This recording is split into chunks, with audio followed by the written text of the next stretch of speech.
So just to go over evolution, it's a very controversial word. And what we have to realize is evolution really means just things that change over time.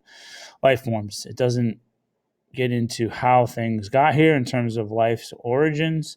It just means that life is here and life changes as it is here. So we have to realize that evolution changed over time, but then the interesting part about evolution, the arguments about it, all have to do with how organisms are related to each other. So the relatedness of organisms is what we can kind of argue about, but we have to realize that the word evolution is just talking about things changing over time. This whole idea of humans coming from apes is incorrect. Never happened, never will, never could. Darwin was all about the origin of species, so how organisms changed while they were here into different species, not origin of life. Over time, that has gotten kind of misrepresented. Evolution is very complex, more like a tree, less like a ladder. Things didn't just happen from a plant to a bird to a fish to a human. It doesn't happen that way. Instead, it's a very elaborate tree-like structure. Early on, before Darwin came about, there was this idea from Lamarck that organisms acquire traits over their lifetime, and then they would pass that trait on to offspring. So if I were to get really big from doing steroids and lift weights and get huge muscles, my kids would have huge muscles. So I acquired a certain trait, and then my kids would have that trait. That's an incorrect representation, but that was an early explanation of evolution.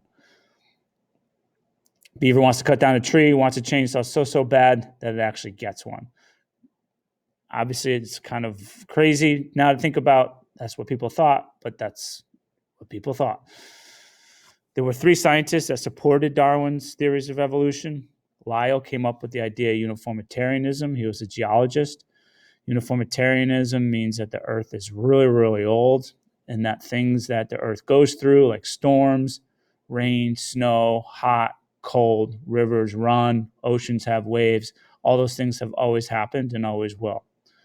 Wallace was a scientist that also came up with natural selection separate from Darwin, and that just helped to support Darwin. Malthus was all about population growth, so populations would go unchecked unless stressed upon by diseases, birth rate, death rate. Darwin had 2 theories. The first was descent with modification. The organisms that we see today are just modified forms of older organisms. How did that modification occur? It occurred via natural selection. Natural selection is all based on the fitness of an organism. Fitness isn't how many push-ups you can do or how many crunches you can do. It's how many offspring you can have. The more and longer you live, the more fit you're in the environment, the more likely you're going to pass your traits on to the next generation because you're going to have more opportunities to mate.